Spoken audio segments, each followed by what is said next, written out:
Welcome back to Get Down to Business, the show all about small business jobs and entrepreneurship. We're back, and you can always get on my website, shalomklein.com. That's where you can download the past 8+ years of shows all about small business jobs and entrepreneurship. I'm thrilled to be joined by Brian Dyer, an owner and operator of multiple multi-million-dollar award-winning businesses and a full-time dad to 3, guess what, wild and beautiful children. Brian is also the author of a fantastic book called The Business Beast. We're going to get into that and certainly why the title. But Brian Dyer, welcome to the program. Thanks for having me, Shalom. Happy to be here. Looking forward to talking to you. Absolutely. So I know you are frequently in your Utah home, but I know you are quite the entrepreneur. So I asked this of all of our entrepreneurial guests on the program. How did you originally catch the entrepreneurial bug? I think, strangely, it's probably not the answer I would want to give, but I think started kind of as a fear of failure. I kind of found myself in a situation where I was running a business and became a full-time, full custody parent of my 3 kids, and found myself just trying to not find work and life balance, but to be successful in each of those worlds. And as a part of that, I really stepped up in a lot of different ways, and as I started getting better and improving, I think I caught the entrepreneurial bug by just wanting to grow and continue to get better, and starting companies and running companies was a great way to continue to grow as I found myself on that path. Yeah, no, definitely. And I hear it in your voice that certainly it's been a journey for sure. And, I know in your book, The Business Beast, I know you talk a lot about leadership and also ownership, because you are the owner of many very successful companies. So a perfect segue from our discussion a moment ago. As your companies have grown, how have you been able to prioritize where you've been spending your time and focus? How do you manage to have it all? A lot of it has to do with just how you spend your time. I think, it's sometimes a vague term that's used, but I'm not sure how often you actually look at where you're spending your time. And the book is really a self-challenge. It's, it's a hard look at yourself and whether or not you're acting in line with your priorities. There's a bunch of different ways where you can, spend time on things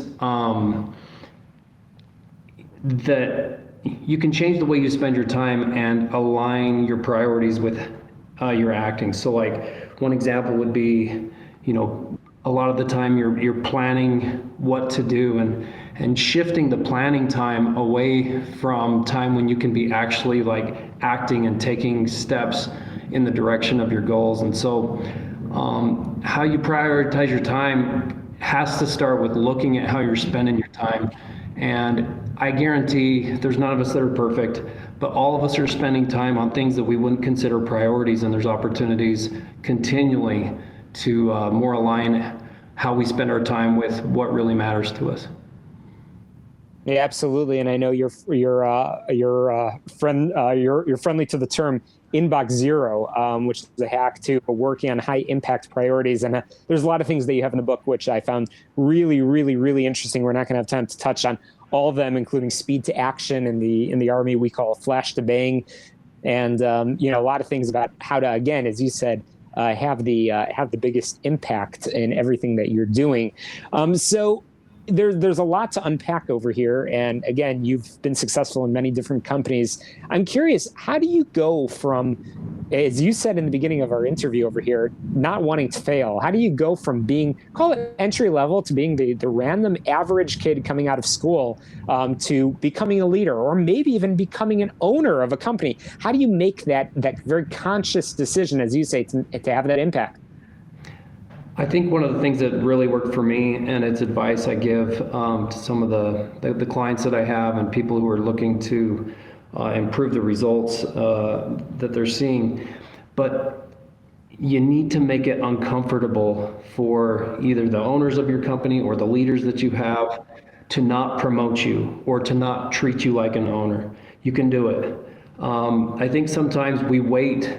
It's kind of natural to wait until you're treated like an owner, or a promotion is available to start acting like you're interested in it. You need to change how you act first.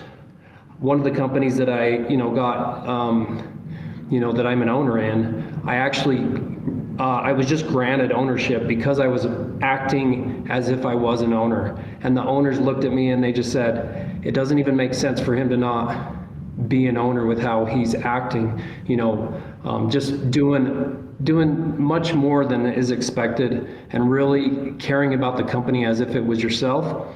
In my case, I became an owner of a company because I looked at it and I acted like it was mine before I ever was one. And I think, whether it's that or getting promotions, I think if you're doing more than is expected and you're just relentlessly producing results, you're going to get invited into opportunities, not even ones that necessarily are available or even, posted or listed, but people who want success will see you and they will invite you to join them. That's powerful stuff indeed. Again, I'm chatting with the author of The Business Beast. His name is Brian Dyer. Lots of good advice there, both in terms of business ownership, business leadership, but even employment advice as well, which we appreciate very, very much indeed. So I love the topic or the title of the book, The Business Beast. And certainly we're going to get all of our listeners over to your website so people can pick up a copy of this best-selling book about being in the business trenches. But how do you evolve into a business beast, and what does that mean to you, Brian? This book was written while I was growing these companies.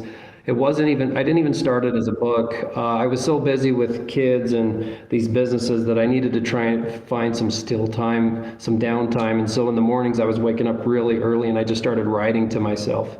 And so after days and days and days of writing, I had this big list of lessons that I had learned and realized that there were some kind of common characteristics and really felt like I had evolved into someone and something that has really become a force in the world that I operate in. And so I categorized it. There are 4 different beasts that kind of have these characteristics that I feel like I've found. And I think everyone can evolve into a beast in their world, and there are things that you can do to do that. And once you become a beast, you really feel unstoppable in really anything that you're doing. You just start finding success in whatever world you're operating in. And so there are different lessons obviously in there, but you will evolve in the world that you put yourself in. And so, as I talked about finding time and spending time on the right things, part of that absolutely relates to evolution and how you evolve. Where you place yourself and where you act is where you will evolve. And as you show up every day, every single day, you're going to evolve, over time, and it's going to be unnoticeable. But you're going to turn into quite a successful person in the world that you decide to work in. And indeed, that's coming from the business beast himself, Brian Dyer. Brian, I know you are the owner and operator of multiple multi-million-dollar award-winning businesses, and a full-time dad, as you said, to 3 children. So certainly you very much personify the business beast, and you, I know, talk a lot about some really important lessons in your book, which we want to make sure our listeners all pick up a copy of. What is the best way to get in touch with you, Brian, and learn more about the book? You can find me at dyerwork.com, so DYER work.com. There's a link to my book. There's also, you can reach out to me. I love working with people who are hungry to find results, and so I always start with a phone call with potential clients. Love the conversation. If there's a way I can help, I'd love to. The call's on me. There's always something that we can do to get better in the world that we're living in, and I really like helping people find results and seeing their success. That's right. Absolutely. Well, Brian Dyer, thank you so much for sharing your expertise with our listeners. We've got to squeeze in a quick break here on Get Down to Business, the show all about small business, jobs, and entrepreneurship. You get on my website, shalomklein.com, or find our latest episodes, which you'll be alerted to if you subscribe, rate, review, and share this podcast on your favorite app. Don't touch that dial. More small business, jobs, and entrepreneurship right here on Get Down to Business. Don't touch that dial. We'll be right back.